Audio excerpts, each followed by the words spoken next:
ಒಂದು ಅರಸುಗಳು ಅಧ್ಯಾಯ 5. ದಾವೀದನ ಜೀವಮಾನದಲ್ಲೆಲ್ಲ ಅವನ ಮಿತ್ರನಾಗಿದ್ದ ತೂರಿನ ಅರಸನಾದ ಹೀರಾಮನು ಸೊಲೊಮೋನನು ತಂದೆಗೆ ಬದಲಾಗಿ ಅಭಿಷೇಕಿಸಲ್ಪಟ್ಟನೆಂದು ಕೇಳಿದಾಗ ಅವನ ಬಳಿಗೆ ತನ್ನ ಸೇವಕರನ್ನು ಕಳುಹಿಸಿದನು. ಅನಂತರ ಸೊಲೊಮೋನನು ದೂತರ ಮುಖಾಂತರವಾಗಿ ಹೀರಾಮನಿಗೆ, ಯೆಹೋವನ ಅನುಗ್ರಹದಿಂದ ನಮ್ಮ ತಂದೆಯಾದ ದಾವೀದನಿಗೆ ಎಲ್ಲ ಶತ್ರುಗಳು ವಶವಾಗುವವರೆಗೆ ಅವನು ಸುತ್ತಲೂ ಯುದ್ಧಗಳನ್ನು ನಡೆಸಬೇಕಾಗಿದ್ದರಿಂದ ತನ್ನ ದೇವರಾದ ಯೆಹೋವನ ಹೆಸರಿಗೆ ಆಲಯವನ್ನು ಕಟ್ಟಿಸಲಾರದೆ ಹೋದನೆಂದು ನೀನು ಬಲ್ಲೆ. ನನಗಾದರೂ ನನ್ನ ದೇವರಾದ ಯೆಹೋವನು ಎಲ್ಲ ಕಡೆಗಳಲ್ಲಿಯೂ ಸಮಾಧಾನವನ್ನು ಅನುಗ್ರಹಿಸಿದ್ದಾನೆ. ನನ್ನನ್ನು ವಿರೋಧಿಸುವವನು ಒಬ್ಬನೂ ಇಲ್ಲ. ಆಪತ್ತು ನನಗೆ ದೂರವಾಗಿದೆ. ಯೆಹೋವನು ನನ್ನ ತಂದೆಯಾದ ದಾವೀದನಿಗೆ, ನಾನು ನಿನಗೆ ಬದಲಾಗಿ ನಿನ್ನ ಸಿಂಹಾಸನದ ಮೇಲೆ ಕುಳ್ಳಿರಿಸುವ ನಿನ್ನ ಮಗನು ನನ್ನ ಹೆಸರಿಗೆ ಒಂದು ಆಲಯವನ್ನು ಕಟ್ಟಲಿ ಎಂದು ಹೇಳಿದ್ದರಿಂದ ನಾನು ನನ್ನ ದೇವರಾದ ಯೆಹೋವನ ಹೆಸರಿಗೆ ಒಂದು ಆಲಯವನ್ನು ಕಟ್ಟಬೇಕೆಂದಿರುತ್ತೇನೆ. ಆದುದರಿಂದ ನೀನು ನನಗೋಸ್ಕರ ಲೆಬನೋನಿನ ದೇವದಾರು ವೃಕ್ಷಗಳನ್ನು ಕೊಯ್ಯಬೇಕೆಂದು ನಿನ್ನ ಆಳುಗಳಿಗೆ ಆಜ್ಞಾಪಿಸು. ಅವರ ಜೊತೆಯಲ್ಲಿ ನನ್ನ ಆಳುಗಳನ್ನು ಕಳುಹಿಸುವೆನು ಮತ್ತು ನಿನ್ನ ಆಳುಗಳಿಗೆ ನೀನು ಹೇಳುವಷ್ಟು ಸಂಬಳವನ್ನು ಕೊಡುತ್ತೇನೆ. ಚೀದೋನ್ಯರಂತೆ ಮರ ಕೊಯ್ಯುವುದರಲ್ಲಿ ಜಾಣರು ನಮ್ಮಲ್ಲಿರುವುದಿಲ್ಲವೆಂದು ನಿನಗೆ ಗೊತ್ತುಂಟಲ್ಲ ಎಂದು ಹೇಳಿಸಿದನು. ಹೀರಾಮನು ಸೊಲೊಮೋನನ ಮಾತುಗಳನ್ನು ಕೇಳಿದಾಗ ಬಹಳವಾಗಿ ಸಂತೋಷಪಟ್ಟು, ಈ ಮಹಾಜನಾಂಗವನ್ನು ಆಳುವುದಕ್ಕಾಗಿ ದಾವೀದನಿಗೆ ಒಬ್ಬ ಬುದ್ಧಿವಂತನಾದ ಮಗನನ್ನು ಅನುಗ್ರಹಿಸಿದ ಯೆಹೋವನಿಗೆ ಈಗ ಸ್ತೋತ್ರವಾಗಲಿ ಎಂದು ನುಡಿದನು. ಇದಲ್ಲದೆ ಅವನು ಸೊಲೊಮೋನನಿಗೆ, ನೀನು ಹೇಳಿ ಕಳುಹಿಸಿದ್ದನ್ನು ಕೇಳಿದನು. ದೇವದಾರು ವೃಕ್ಷಗಳನ್ನೂ ತುರಾಯಿ ಮರಗಳನ್ನೂ ಕುರಿತು ನಿನ್ನ ಅಪೇಕ್ಷೆಯನ್ನು ನೆರವೇರಿಸುವೆನು. ನನ್ನ ಸೇವಕರು ಅವುಗಳನ್ನು ಲೆಬನೋನಿನಿಂದ ಸಮುದ್ರಕ್ಕೆ ತೆಗೆದುಕೊಂಡು ಹೋಗುವರು. ನಾನು ಅವುಗಳನ್ನು ತೆಪ್ಪವನ್ನಾಗಿ ಕಟ್ಟಿಸಿ ಸಮುದ್ರ ಮಾರ್ಗವಾಗಿ ನೀನು ನೇಮಿಸುವ ಸ್ಥಳಕ್ಕೆ ಕಳುಹಿಸಿ ಅಲ್ಲಿ ಬೆಚ್ಚಿಸುವೆನು. ನೀನು ಅವುಗಳನ್ನು ತೆಗೆದುಕೊಂಡು ಅವುಗಳಿಗೆ ಬದಲಾಗಿ ನನ್ನ ಮನೆಯವರಿಗೆ ಆಹಾರ ಪದಾರ್ಥಗಳನ್ನು ಕೊಡಬೇಕೆಂಬುದೇ ನನ್ನ ಅಪೇಕ್ಷೆಯಾಗಿದೆ ಎಂದು ಹೇಳಿ ಕಳುಹಿಸಿದನು. ಹೀಗೆ ಹೀರಾಮನು ಸೊಲೊಮೋನನಿಗೆ ಬೇಕಾದಷ್ಟು ದೇವದಾರಿನ ಮರಗಳನ್ನು ತುರಾಯಿ ಮರಗಳನ್ನು ಕೊಡುತ್ತಿದ್ದನು. ಸೊಲೊಮೋನನಾದರೋ ಪ್ರತಿ ವರ್ಷ ಅವನ ಮನೆಯವರ ಆಹಾರಕ್ಕಾಗಿ 20,000 ಕೋರ್ ಗೋಧಿಯನ್ನೂ 20 ಕೋರ್ ನಿರ್ಮಲವಾದ ಎಣ್ಣೆಯನ್ನೂ ಕೊಡುತ್ತಿದ್ದನು. ಯೆಹೋವನು ತಾನು ವಾಗ್ದಾನ ಮಾಡಿದಂತೆ ಸೊಲೊಮೋನನಿಗೆ ಜ್ಞಾನವನ್ನು ಅನುಗ್ರಹಿಸಿದನು. ಸೊಲೊಮೋನನಿಗೂ ಹೀರಾಮನಿಗೂ ಸಮಾಧಾನವಿತ್ತು. ಅವರು ಒಡಂಬಡಿಕೆ ಮಾಡಿಕೊಂಡರು. ಅರಸನಾದ ಸೊಲೊಮೋನನು ಎಲ್ಲ ಇಸ್ರಾಯೇಲ್ಯರಲ್ಲಿ 30,000 ಮಂದಿಯನ್ನು ಬಿಟ್ಟಿ ಹಿಡಿದು ಅವರಲ್ಲಿ ತಿಂಗಳೊಂದಕ್ಕೆ 10,000 ಮಂದಿಯಂತೆ ಲೆಬನೋನಿಗೆ ಕಳುಹಿಸುತ್ತಿದ್ದನು. ಅವರು 1 ತಿಂಗಳು ಲೆಬನೋನಿನಲ್ಲಿದ್ದರೆ 2 ತಿಂಗಳು ಮನೆಯಲ್ಲಿರುತ್ತಿದ್ದರು. ಅದೋನೀರಾಮನು ಇವರ ಮುಖ್ಯಸ್ಥನಾಗಿದ್ದನು. ಇದಲ್ಲದೆ ಸೊಲೊಮೋನನಿಗೆ 70,000 ಮಂದಿ ಹೊರೆ ಹೊರುವವರು, 80,000 ಮಂದಿ ಕಲ್ಲು ಗಣಿಯಲ್ಲಿ ಕೆಲಸ ಮಾಡುವವರು ಇದ್ದರು. ಈ ಕೆಲಸದವರ ಮೇಲ್ವಿಚಾರಣೆಗಾಗಿ ಅವನು 3,300 ಮಂದಿ ಮೇಸ್ತ್ರಿಗಳನ್ನು ನೇಮಿಸಿದನು. ಕೆತ್ತಿದ ಕಲ್ಲುಗಳಿಂದ ಹಾಕಬೇಕಾದ ದೇವಾಲಯದ ಅಸ್ತಿವಾರಕ್ಕಾಗಿ ಆಳುಗಳು ಸೊಲೊಮೋನನ ಅಪ್ಪಣೆಯಂತೆ ಶ್ರೇಷ್ಠವಾದ ದೊಡ್ಡ ಕಲ್ಲುಗಳನ್ನು ಕೊರೆಯುತ್ತಿದ್ದರು. ಸೊಲೊಮೋನನ ಮತ್ತು ಹೀರಾಮನ ಶಿಲ್ಪಿಗಳು ಗೆಬಾಲ್ಯರು ಅವುಗಳನ್ನು ಕೆತ್ತುತ್ತಿದ್ದರು. ದೇವಾಲಯ ಕಟ್ಟುವುದಕ್ಕಾಗಿ ಬೇಕಾದ ಕಲ್ಲು ಮರಗಳನ್ನು ಸಿದ್ಧಪಡಿಸಿದವರು ಇವರೇ. ದೇವರು ಪ್ರೀತಿಸುವ ಪ್ರೀತಿಯ ಬಿಗ್ ಜೆ ಟಿವಿ ಪ್ರಿಯ ವೀಕ್ಷಕರಿಗೆ ನಮ್ಮ ಕರ್ತನಾದ ಯೇಸು ಕ್ರಿಸ್ತನ ಹೆಸರಿನಲ್ಲಿ ನಿಮ್ಮನ್ನು ವಂದಿಸಿ ಸ್ವಾಗತ ಬಯಸ್ತಿದ್ದೇವೆ. ಬನ್ನಿರಿ, ಇಂದಿನ ನಮ್ಮ ಅಧ್ಯಯನ ಮೊದಲನೇ ಅರಸುಗಳ ಗ್ರಂಥ, the first book of Kings chapter 5, 5ನೇ ಅಧ್ಯಾಯ. 4ನೇ ಅಧ್ಯಾಯದಲ್ಲಿ ನಾವು ನೋಡೋದಾದರೆ ಸೊಲೊಮೋನನ ಉದ್ಯೋಗಸ್ಥರು 1, ಸೊಲೊಮೋನನ ವೈಭವ 2, ಸೊಲೊಮೋನನ ಜ್ಞಾನ 3. ಇವುಗಳನ್ನು ನಾವು 4ನೇ ಅಧ್ಯಾಯದಲ್ಲಿ ನಾವು ನೋಡಿಕೊಳ್ತೇವೆ. 5ನೇ ಅಧ್ಯಾಯದಲ್ಲಿ ನೋಡುವಾಗ ಆಲಯ ಕಟ್ಟುವಂಥ ಒಂದು ಬಯಕೆ ಸೊಲೊಮೋನನಿಗೆ ಇರುವಂಥದ್ದನ್ನು ನಾವು ನೋಡ್ತೇವೆ. ಹಾಗಾದರೆ 4ನೇ ಅಧ್ಯಾಯ 5ನೇ ಅಧ್ಯಾಯ ಎರಡೂ ಒಟ್ಟುಗೂಡಿಸುವಾಗ ಅದರಿಂದ ನಾವು ಕಲಿಯುವಂಥದ್ದು ಒಂದು ಏನಂತ ಹೇಳಿದ್ರೆ, ದೇವರು ನಮಗೆ ಉದ್ಯೋಗಸ್ಥರನ್ನು ಕೊಟ್ಟಿರುವಂಥ ಕಾರಣ ಆಲಯ ಕಟ್ಟಬೇಕು. ದೇವರು ನಮಗೆ ವೈಭವ, ಐಶ್ವರ್ಯ ಇವೆಲ್ಲ ಕೊಡಲಿಕ್ಕೆ ಕಾರಣ ಆಲಯ ಕಟ್ಟಬೇಕು. ದೇವರು ನಮಗೆ ಭಾಳಷ್ಟು ಜ್ಞಾನ ಕೊಟ್ಟಿರುವುದಕ್ಕೆ ಕಾರಣ ಆಲಯ ಕಟ್ಟಬೇಕು. ಆದ ಕಾರಣ ಸೊಲೊಮೋನನು ಅದನ್ನು ಸದುಪಯೋಗ ಮಾಡಿಕೊಂಡು, ಉದ್ಯೋಗಸ್ಥರನ್ನು ಸದುಪಯೋಗ ಮಾಡಿಕೊಂಡ, ತನ್ನ ವೈಭವ ಐಶ್ವರ್ಯವನ್ನು ಸದುಪಯೋಗ ಮಾಡಿಕೊಂಡ ಆಲಯ ಕಟ್ಟಲಿಕ್ಕೆ, ತನ್ನ ಜ್ಞಾನವನ್ನು ಸದುಪಯೋಗ ಮಾಡಿಕೊಂಡ ಆಲಯ ಕಟ್ಟಲಿಕ್ಕೆ.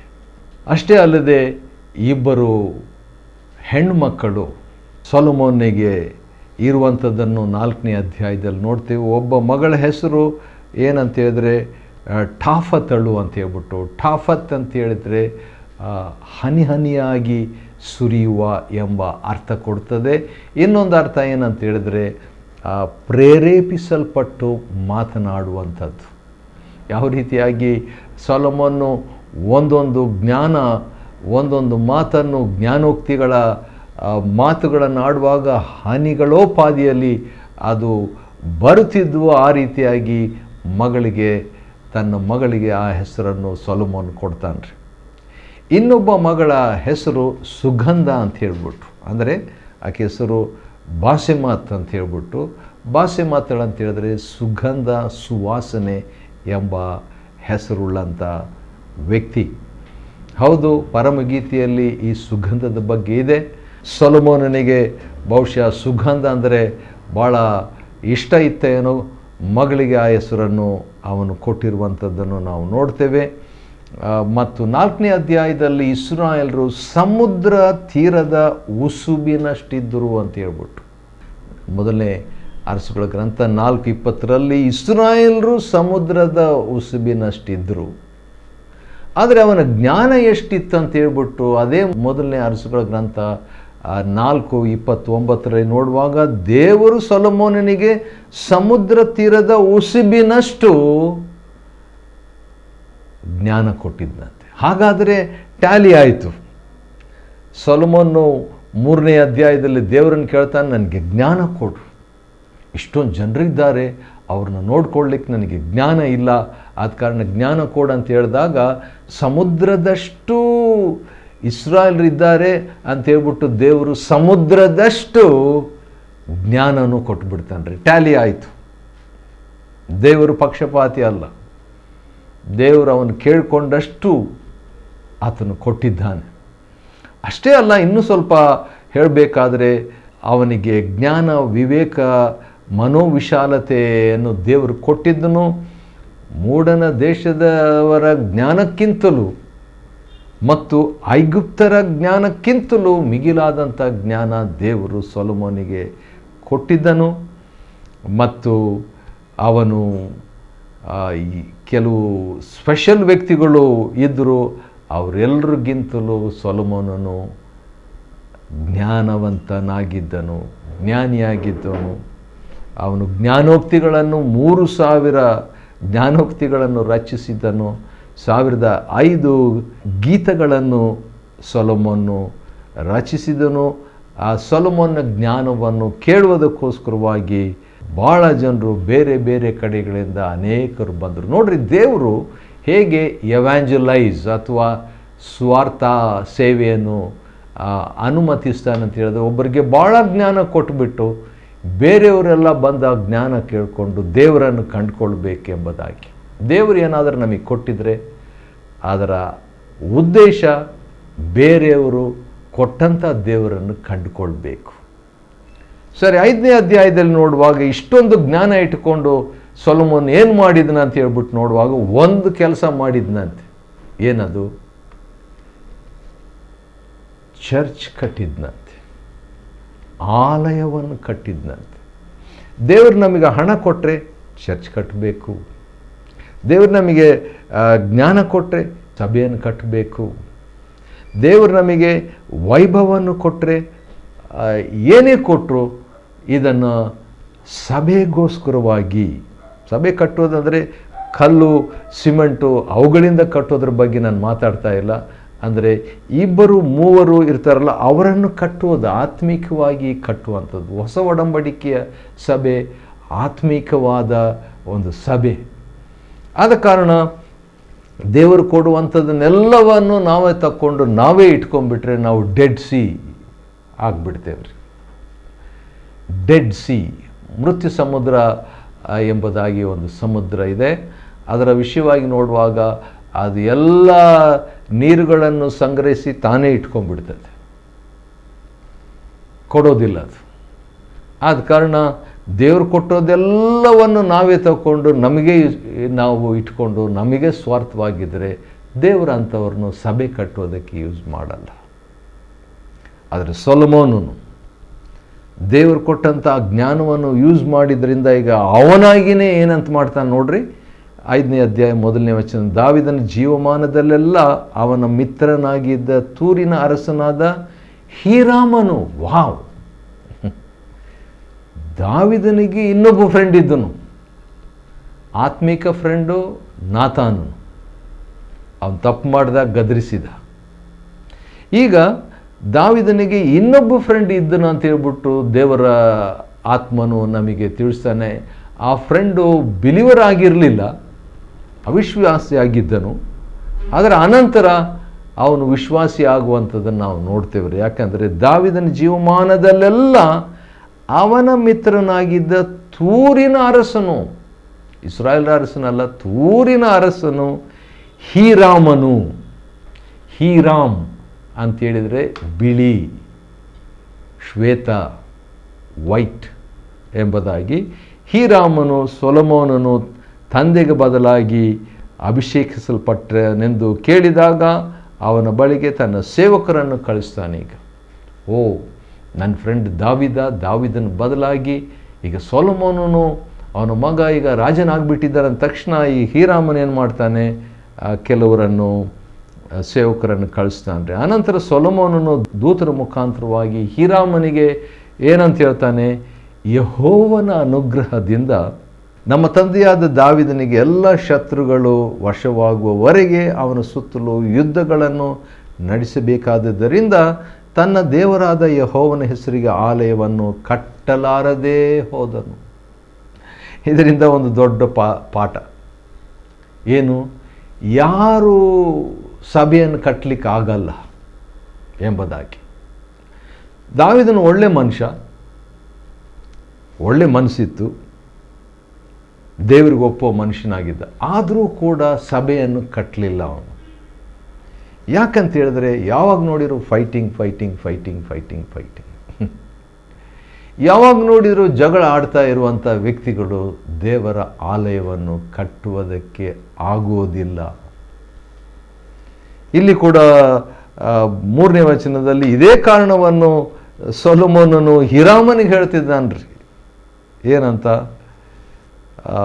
ಯುದ್ಧಗಳನ್ನು ನಡೆಸಬೇಕಾಗಿದ್ದರಿಂದ ದೇವರಿಗೆ ಆಲಯವನ್ನು ಕಟ್ಟಿಸಲಾರದೆ ಹೋದನೆಂದು ನೀನು ಬಲ್ಲೆ. ಎಲ್ಲರಿಗೂ ಗೊತ್ತಿದ್ದಂಥ ಒಂದು ವಿಷಯ ಇದು. ಅಲ್ಲದೆ ಹೀರಾಮನಿಗೂ ಗೊತ್ತಿದ್ದಂಥ ಒಂದು ವಿಷಯ. ಅವಿಶ್ವಾಸಿ ಅಲ್ಲ, ಅವಿಶ್ವಾಸಿ ಅಂತ ಯಾಕೆ ಹೇಳ್ತೇನೆ ಅಂತ ಹೇಳಿದ್ರೆ, ಇಸ್ರಾಯೇಲ್ ವ್ಯಕ್ತಿ ಅಲ್ಲ, ಇಸ್ರಾಯೇಲನಾಗಿರಲಿಲ್ಲ ಈ ಒಬ್ಬ ಸ್ನೇಹಿತನು. ಆದರೂ ಕೂಡ ಅವನಿಗೆ ಗೊತ್ತಿತ್ತು ಏನಂತ, ದಾವೀದನ್ನು ಯಾವಾಗ ನೋಡಿರೂ ಫೈಟ್ ಮಾಡ್ತಾ ಇರ್ತಾನೆ. ಯಾವಾಗಲೂ ಫೈಟ್ ಮಾಡ್ತಾ ಇರುವಾಗ ಆಲಯ ಕಟ್ಟಲಿಕ್ಕೆ ಎಲ್ಲಿ ಟೈಮ್ ಸಿಗ್ತದ್ರಿ? ಸಿಗಲ್ಲ.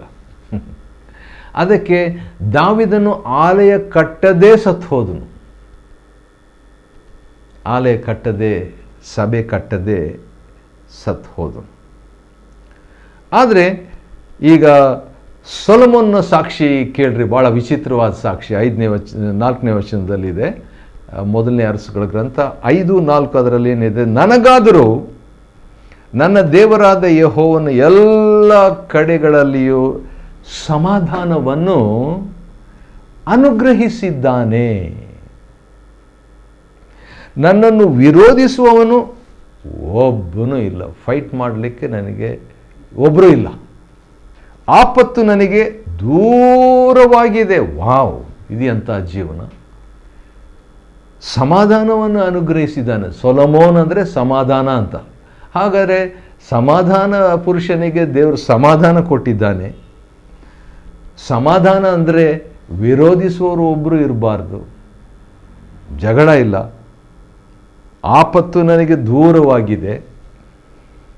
ಆದ ಕಾರಣ ಯೆಹೋವನು ನನ್ನ ತಂದೆಯಾದ ದಾವೀದನಿಗೆ, ನಿನಗೆ ಬದಲಾಗಿ ನಿನ್ನ ಸಿಂಹಾಸನದ ಮೇಲೆ ಇನ್ನೊಬ್ಬನು ಬರ್ತಾನೆ, ಅವನು ನನ್ನ ಹೆಸರಿಗೆ ಒಂದು ಆಲಯವನ್ನು ಕಟ್ಟಬೇಕೆಂದಿರುತ್ತೇನೆ ಎಂಬುದಾಗಿ ದೇವರು ದಾವೀದನಿಗೆ ಸೊಲೊಮೋನನ ಬಗ್ಗೆ, ಸೊಲೊಮೋನ ಆಲಯ ಕಟ್ತಾನೆ ಅಂದರೆ ಸಮಾಧಾನದ ವ್ಯಕ್ತಿ ಆಲಯವನ್ನು ಕಟ್ತಾರೆ ಎಂಬಂಥದ್ದು ಬಂದಾಗ ಈ ಒಂದು ಮಾತನ್ನು ತನ್ನ ತಂದೆಯ ಸ್ನೇಹಿತನಿಗೆ ಸೊಲೊಮೋನನು ದೂತರ ಮುಖಾಂತರವಾಗಿ ಹೇಳಿ ಕಳಿಸ್ತಾನೆ. ಸಂಬಳನೂ ಕೊಡ್ತೀನಿ ಅಂತ ಹೇಳ್ತಾನೆ. ಆವಾಗ ಅದಕ್ಕೆ ಪ್ರತಿಕ್ರಿಯೆ ಹೀರಾಮನು ಏನು ಹೇಳ್ತಾನೆ, ಸೊಲೊಮೋನನ ಮಾತುಗಳನ್ನು ಕೇಳಿದಾಗ ಬಹಳವಾಗಿ ಸಂತೋಷಪಟ್ಟನು. ಓ, ಆಲಯ ಕಟ್ತೀರಾ, ಕಟ್ರಿ, ಭಾಳ ಸಂತೋಷ, ನನ್ನಿಂದ ಆದಷ್ಟು ನಾನು ಸಹಾಯ ಮಾಡ್ತೇನೆ ಅಂತ ಹೇಳ್ಬಿಟ್ಟು ಹೀರಾಮನು ಒಂದು ಮಾತನ್ನು ಹೇಳ್ತಾನೆ. ಅದು ನನಗೆ ಬಹಳ ಇಷ್ಟವಾಯಿತು. ಅದೇನೆಂದರೆ ಫಸ್ಟ್ ಕಿಂಗ್ಸ್ ಚಾಪ್ಟರ್ 5:7, ಮೊದಲನೇ ಅರಸುಗಳ ಗ್ರಂಥ 5ನೇ ಅಧ್ಯಾಯ 7ನೇ ವಚನದಲ್ಲಿ ಬಹಳವಾಗಿ ಸಂತೋಷಪಟ್ಟುಬಿಟ್ಟು ಅವನೇನು ಹೇಳ್ತಾನೆ, ದಾವೀದನಿಗೆ ಅಂದರೆ ತನ್ನ ಸ್ನೇಹಿತನಿಗೆ, ದಾವೀದನಿಗೆ ಒಬ್ಬ ಬುದ್ಧಿವಂತನಾದ ಮಗನನ್ನು ಅನುಗ್ರಹಿಸಿದ ಯೆಹೋವನಿಗೆ ಈಗ ಸ್ತೋತ್ರವಾಗಲಿ, ಬಿಲಿವರ್ ಆಗಿಬಿಡ್ತಾನೆ. ಯಾವಾಗ ವಿಶ್ವಾಸಿ ಆದ ಅಂತ ಗೊತ್ತಿಲ್ಲ. ಖಂಡಿತವಾಗಿ ದಾವೀದನ ಒಂದು ಪ್ರಭಾವ ತನ್ನ ಮಿತ್ರನ ಮೇಲೆ ಖಂಡಿತವಾಗಿ ಯಾವುದೋ ಸ್ಟೇಜಿನಲ್ಲಿ ಒಟ್ಟು ಈಗ ಅವನು ದೇವರಿಗೆ ಸ್ತೋತ್ರ ಮಾಡುವವನಾಗಿದ್ದಾನೆ. ವಾವ್! ಅಷ್ಟೇ ಅಲ್ಲ, ದೇವರ ಆಲಯ ಕಟ್ಟುವುದಕ್ಕೂ ಒಂದು ಸಪೋರ್ಟಾಗಿ, ಸಾಧನವಾಗಿ, ಭಾಗಿಯಾಗಿ ಇದ್ದಾನೆ. ನೋಡ್ರಿ, ಭಕ್ತಿವಂತನ ಸ್ನೇಹತ್ವ ಏನೆಲ್ಲ ಮಾಡ್ತದೆ. The influence of A godly friendship. ಒಬ್ಬ ಭಕ್ತಿವಂತನಾದ ದಾವೀದನು, ಹೌದು, ಅವನಲ್ಲಿ ಮಿಸ್ಟೇಕ್ಸ್ ಇದ್ದವು, ದೊಡ್ಡ ಮಿಸ್ಟೇಕ್ಸೇ ಇದ್ದವು. ಮಿಸ್ಟೇಕ್ ಅಲ್ಲ, ಪಾಪ ಕೂಡ ಅವನ ಜೀವನದಲ್ಲಿ ಬಿದ್ದು ಹೋದ, ತಪ್ಪು ಮಾಡ್ದ. ಆದರೂ ಕೂಡ ದೇವರಿಗಾಗಿ ಯಥಾರ್ಥ ಮನಸ್ಸು ದಾವೀದನಲ್ಲಿತ್ತು. ದಾವೀದ ಅಂದ ತಕ್ಷಣ ಅವನ ವೀಕ್ನೆಸ್ ನಾವು ನೋಡ್ಬೋದು, ಅವನ ತಪ್ಪು ಪಾಪಗಳನ್ನು ನೋಡ್ಬೋದು. ಓ, ವ್ಯಭಿಚಾರ ಮಾಡ್ದ ಅಥವಾ ಕೊಲೆ ಮಾಡ್ದ ಅಂತ. ಆದರೆ ದೇವರು ದಾವೀದನ್ನು ನೋಡಿದಾಗ ಹೇಳುವಂಥ ಮಾತು ಏನಂದರೆ, ನನ್ನ ಹೃದಯಕ್ಕೆ ಒಪ್ಪೋ ಮನುಷ್ಯ. ಯಾವ ರೀತಿಯಾಗಿ ನೆಗೆಟಿವೇ ನಾವು ನೋಡ್ತೀವಿ, ಆದರೆ ದೇವರು ಪಾಸಿಟಿವನ್ನು ನೋಡ್ದ. ಇಲ್ಲಿ ಕೂಡ ಅವನ ಮುಖಾಂತರವಾಗಿ ಒಬ್ಬ ರಾಜನೇ ಫ್ರೆಂಡ್ ಆಗಿಬಿಡ್ತಾನೆ, ರಾಜನೇ ಬಿಲಿವರ್ ಆಗಿಬಿಡ್ತಾನೆ, ರಾಜನೇ ದೇವ್ರಿಗೆ ಸ್ತೋತ್ರ ಮಾಡುವವನಾಗಿದ್ದಾನೆ. ಈಗ ಹೀರಾಮನೆಂಬ ಈ ತೂರಿನ ಅರಸನೇ ಈಗ ಏನಾಗ್ಬಿಡ್ತಾನೆ, ಆಲಯ ಕಟ್ಟಲಿಕ್ಕೆ ದೊಡ್ಡ ಒಂದು ರೆಸ್ಪಾನ್ಸಿಬಿಲಿಟಿ ತಗೊಳ್ತಾನೆ. ಸರಿ, ಹೀಗೆ ಹೀರಾಮನು ಸೊಲೊಮೋನಿಗೆ ಬೇಕಾದಷ್ಟು ದೇವದಾರಿನ ಮರಗಳು ಏನೇನು ಬೇಕು ಎಲ್ಲ ಕೊಡ್ತಾ ಇದ್ನಂತೆ. ಸೊಲೊಮೋನನ್ನು ಆದರೂ ಪ್ರತಿ ವರ್ಷ ಅವನ ಮನೆಯವರ ಆಹಾರಕ್ಕಾಗಿ 20,000 ಏನು ಊಟ ಅವೆಲ್ಲ ಯೆಹೋವನು ತಾನು ವಾಗ್ದಾನ ಮಾಡಿದಂತೆ ಸೊಲೊಮೋನಿಗೆ ಜ್ಞಾನವನ್ನು ಅನುಗ್ರಹಿಸಿದನು. 12ನೇ ವಚನ, ದೇವರು ನಾನು ನಿನಗೆ ಜ್ಞಾನ ಕೊಡ್ತೀನಿ ಅಂತ ಹೇಳ್ದ, ಕೊಟ್ಟು ಬಿಟ್ಟನು. ಅವನ ಜ್ಞಾನವು ಸಿಬಿನಷ್ಟು ಇತ್ತು. ಅಷ್ಟೇ ಅಲ್ಲ, 12ನೇ ವಚನದಲ್ಲಿ ಸೊಲೊಮೋನನಿಗೂ ಹೀರಾಮನಿಗೂ ಸಮಾಧಾನವಿತ್ತು. ವಾವ್! ಒಬ್ಬ ದೇವರು ತನ್ನ ವಾಗ್ದಾನವನ್ನು ಸೊಲೊಮೋನಿಗೆ ಯಾವ ರೀತಿಯಾಗಿ ನೆರವೇರಿಸಿನಂದರೆ ಜ್ಞಾನ ಕೊಡೋದ್ರಿಂದ. ಜ್ಞಾನ ಸಿಕ್ಕಿದ್ದರಿಂದ ಏನಾಗ್ಬಿಡ್ತು, ಸಮಾಧಾನ. Wisdom leads to peace. ಜ್ಞಾನವು ಸಮಾಧಾನಕ್ಕೆ ನಡೆಸ್ತದೆ. ಆಮೇಲೆ ಏನಾಯ್ತು ಅಂತ ಹೇಳಿದರೆ 12ನೇ ವಚನ, ಇದು ಭಾಳ ಇಷ್ಟ ನನಗೆ, ಭಾಳ ಖುಷಿ ಇದನ್ನು ಓದ್ಬಿಟ್ಟು ನಾನು. 12ನೇ ವಚನ ಕೊನೆಯ ಭಾಗ, ಅವರು ಒಡಂಬಡಿಕೆ ಮಾಡಿಕೊಂಡರು. ಬರೀ ಫ್ರೆಂಡ್ಶಿಪ್ ಆಗಿರಬಾರ್ದು, ಒಡಂಬಡಿಕೆ, ಕವನೆಂಟ್ ರಿಲೇಷನ್ಶಿಪ್ ನಾವು ಮಾಡ್ಕೋಬೇಕು ಎಂಬುದಾಗಿ ಸೊಲೊಮೋನನು ಈಗ ಏಜ್ ಡಿಫ್ರೆನ್ಸ್ ಭಾಳ ಇದೆ. ಯಾಕಂದರೆ ಸೊಲೊಮೋನನ ತಂದೆಯ ಫ್ರೆಂಡು ಈಗ ಸೊಲೊಮೋನನ ಫ್ರೆಂಡು ಮತ್ತು ಒಡಂಬಡಿಕೆಯ ವ್ಯಕ್ತಿ ಆಗಿಬಿಡ್ತಾನೆ. ಸೊಲೊಮೋನನು ಹೀರಾಮನು. ಆಶ್ಚರ್ಯ. ಅರಸನಾದ ಸೊಲೊಮೋನನು ಎಲ್ಲ ಇಸ್ರಾಯೇಲರಲ್ಲಿ 30,000 ಮಂದಿಯನ್ನು ಬಿಟ್ಟು ಹಿಡಿದು ಅವರಲ್ಲಿ ತಿಂಗಳಿಗೆ ಒಂದಕ್ಕೆ 10,000 ಮಂದಿಯಂತೆ ಲೆಬನೋನಿಗೆ ಕಳಿಸ್ತಿದ್ದನು. ಅಂದರೆ ಲೆಬನೋನಿಗೆ 10,000 ಜನ ಹೋಗ್ತಿದ್ರಂತೆ. 1 ತಿಂಗಳು ಲೆಬನೋನ್ನಲ್ಲಿ ಇರ್ತಿದ್ರು, ಆಮೇಲೆ 2 ತಿಂಗಳು ಮನೆಯಲ್ಲಿ ರೆಸ್ಟ್ ತಗೊಳ್ತಿದ್ರು. ಯಾಕಂದರೆ ಆಲೆ ಕಟ್ಟುವಾಗ ರೆಸ್ಟು ಕೂಡ ಇರಬೇಕು. ಆದ ಕಾರಣ ಇದನ್ನೆಲ್ಲ ಯಾರು ರೆಸ್ಪಾನ್ಸಿಬಿಲಿಟಿ ತಗೊಂಡು ಮಾಡಿದ್ರು ಆಲೆ ಕಟ್ಟುವ ವಿಷಯದಲ್ಲಿ ಅಂದರೆ ಅದೋನೀರಾಮನು ಇವರ ಮುಖ್ಯಸ್ಥನಾಗಿದ್ದನು ಅಂತ ಹೇಳ್ಬಿಟ್ಟು. ಇದಲ್ಲದೆ ಸೊಲೊಮೋನನು ಏನು ಮಾಡ್ದ, 3,300 ಮಂದಿ ಮೇಸ್ತ್ರಿಗಳನ್ನು 3,300 ಮಂದಿ ಮೇಸ್ತ್ರಿಗಳನ್ನು ನೇಮಿಸಿದನು. ಒಬ್ಬರಿಬ್ಬರು ಮೇಸ್ತ್ರಿ ಇದ್ರೇ ಭಾಳ ದೊಡ್ಡದಾಗ್ಬಿಡ್ತದಲ್ವ. ಆದರೆ ಮೇಸ್ತ್ರಿಗಳು ಎಷ್ಟಿದ್ರು, ದೇವರ ಆಲಯವನ್ನು ಕಟ್ಟುವುದಕ್ಕೋಸ್ಕರವಾಗಿ 3,300 ಮಂದಿ ಮೇಸ್ತ್ರಿಗಳಿದ್ದರು ಅಂತ ಹೇಳ್ಬಿಟ್ಟು 16ನೇ ವಚನದಲ್ಲಿ ನಾವು ನೋಡ್ತೇವೆ ರೀ. ಈ ರೀತಿಯಾಗಿ ನಾವು ನೋಡುವಾಗ ಸೊಲೊಮೋನನು ಭಾಳ ಆ್ಯಕ್ಟಿವ್ ಆಗಿ ಪ್ರಾಮುಖ್ಯತೆ ದೇವರ ಆಲಯಕ್ಕೆ ಕೊಡ್ತಾ ಇದ್ದನು ಎಂಬುದಾಗಿ ನಾವು ನೋಡ್ತೇವೆ ರೀ. ಶ್ರೇಷ್ಠವಾದಂಥ 17ನೇ ವಚನ, ದೊಡ್ಡ ಕಲ್ಲುಗಳನ್ನು ದೇವರಿಗೋಸ್ಕರವಾಗಿ ಭಾಳ ಚೀಪಾಗಿರುವಂಥದ್ದಲ್ಲ, ಶ್ರೇಷ್ಠವಾದದ್ದು ಕೊಡಬೇಕು ಅಂತ ಹೇಳ್ಬಿಟ್ಟು ಅವರಲ್ಲಿ ದೇವಾಲಯ ಕಟ್ಟುವುದಕ್ಕಾಗಿ ಬೇಕಾದಂಥ ಎಲ್ಲವನ್ನು ಹೀರಾಮನು ಮತ್ತು ಸೊಲೊಮೋನನು ಇಬ್ಬರು ಸೇರಿ ಆಲಯವನ್ನು ಕಟ್ಟಿದರು. ಆಶ್ಚರ್ಯ ಅಲ್ವಾ? ಅಟ್ಲೀಸ್ಟ್ ಇಬ್ಬರು ಇರಬೇಕು ಒಂದು ಆಲಯವನ್ನು ಕಟ್ಟಲಿಕ್ಕೆ. ಒಂದು ಸಭೆಯನ್ನು ಕಟ್ಟಬೇಕಾದ್ರೆ ಇಬ್ಬರು ಕನಿಷ್ಠ, ಒಂದೇ ಮನಸ್ಸುಳ್ಳವರು ಇಬ್ಬರು ಆಲಯವು ಕಟ್ಟಲ್ಪಡ್ತದೆ. 1ನೇ ಅರಸುಗಳ ಗ್ರಂಥ 5ನೇ ಅಧ್ಯಾಯವನ್ನು ಅಧ್ಯಾಯ ಮಾಡಿಕೊಳ್ಳುವಂತೆ ದೇವರು ಕೊಟ್ಟ ಕೃಪೆಗಾಗಿ ಆತನಿಗೆ ಸ್ತೋತ್ರವಾಗಲಿ. ದೇವರು ನಿಮ್ಮನ್ನು ಆಶೀರ್ವದಿಸಲಿ.